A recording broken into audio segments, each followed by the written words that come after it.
Bienvenue à ces bulletins d'information, mesdames et messieurs. Vous êtes sur Mondico Télévision.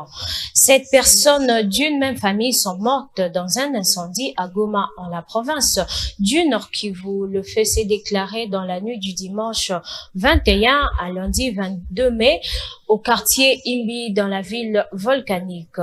Le corps des victimes ont été acheminés à la morgue de l'hôpital provincial de Goma et les enquêtes continuent pour déterminer les causes de l'incendie. Les détails dans cet élément.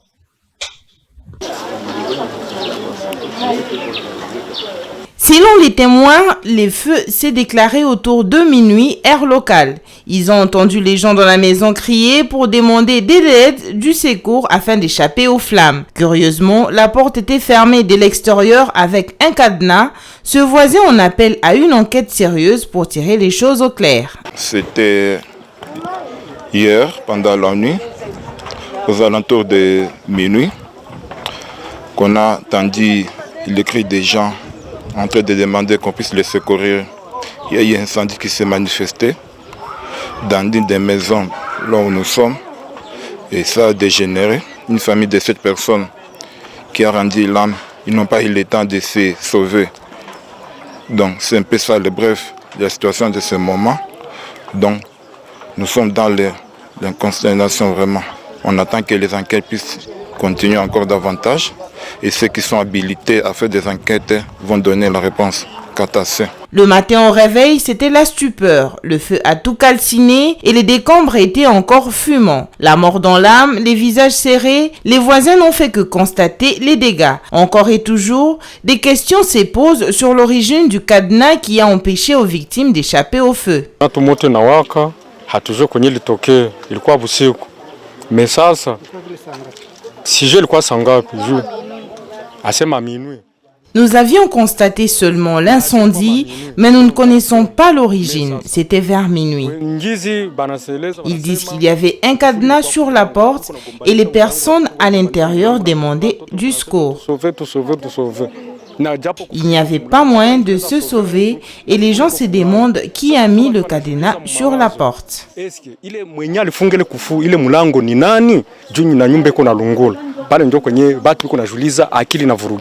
À l'heure où l'incendie s'est déclaré au milieu de la nuit, difficile pour les sapeurs-pompiers et autres services anti-incendie d'intervenir pour éteindre les flammes. Faute d'intervention adéquate, le feu a tout calciné. Avec la présence de ce fameux cadenas sur la porte de la maison de cette famille décimée, certains évoquent la thèse d'un incendie criminel. Dans tous les cas, c'est une enquête indépendante qui doit déterminer le cause de ce drame qui a endeuillé la ville de Goma.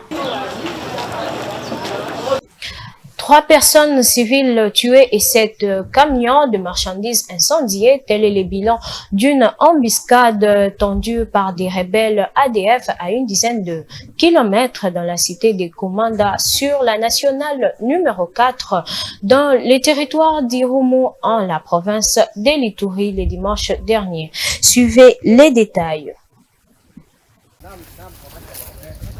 L'embuscade a été tendue dans l'avant-midi, renseigne la société civile locale. Les assaillants ont rendu en centre 7 gros véhicules avant de tuer 3 personnes. Il y a plusieurs personnes portées disparues et des biens pillés par les rebelles ADF. La situation est pour le moment confuse sur terrain.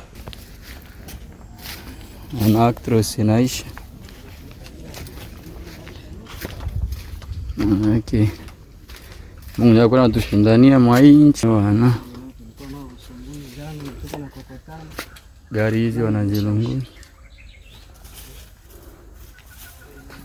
Mungu tu akona turumi. Les forces armées congolaises poursuivent les ADF et leurs supplétifs qui ont attaqué ce convoi qui quittait Komanda pour le Nord Kivu. D'autres sources révèlent que ce drame a causé un déplacement des habitants se trouvant près du lieu du drame. Les uns se sont dirigés dans la brousse et les autres dans le centre de Komanda. La sécurité de l'Est de la RDC préoccupe tous les membres de la SADC. C'est dans ces cadres que le ministre malawite chargé de la Défense séjourne dans la province du Nord Kivu. Harim Kandawire est venu rassurer les autorités congolaises du soutien de la SADC à la RDC dans cette guerre contre la rébellion du M23. Une démarche saluée par le commandant des opérations dans le Nord Kivu. Suivez.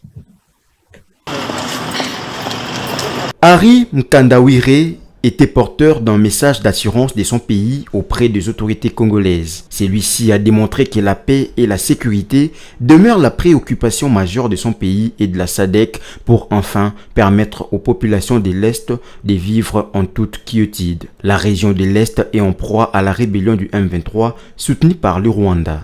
Après s'être entretenu avec le gouverneur militaire du Nord Kivu, le ministre malawite a rassuré que son pays et tous les autres membres de la SADC travaillent au retour de la paix dans l'Est. Une démarche validée par le chef d'État lors du sommet de la SADC tenu à Windhoek en début du mois. Mon message de la part du Malawi est de rassurer le peuple de la RDC qu'en tant que membre de la SADC, mais aussi une force contribuante au FIB, mais aussi comme suivi de la réunion des chefs d'État à Windhoek, nous allons nous rassurer que la paix est restaurée en RDC. Très ému de cette visite, les gouverneurs militaires du Nord Kivu pensent que l'implication de ces pays membres de la SADC est plus qu'une assurance. Elle traduit l'amitié et renforce les relations qui existent déjà entre la RDC et le Malawi. Nous avons toujours une histoire commune et le message qui vient de nous dire nous rassure parce que nous sommes deux pays frères. C'est le message de la paix. Le Malawi est conscient que ça fait plus de 20 ans que cette partie de la République laisse la partie orientale de la République démocratique du Congo est instable. Cette visite, il faut le rappeler, vient renforcer davantage les relations historiques entre la RDC et son pays, mais aussi de réaffirmer l'engagement des contingents malawites présents en République démocratique du Congo pour le rétablissement de la paix. C'est déjà la fin de ces bulletins, mesdames et messieurs. Je vous dis à très bientôt sur Mondico Télévision.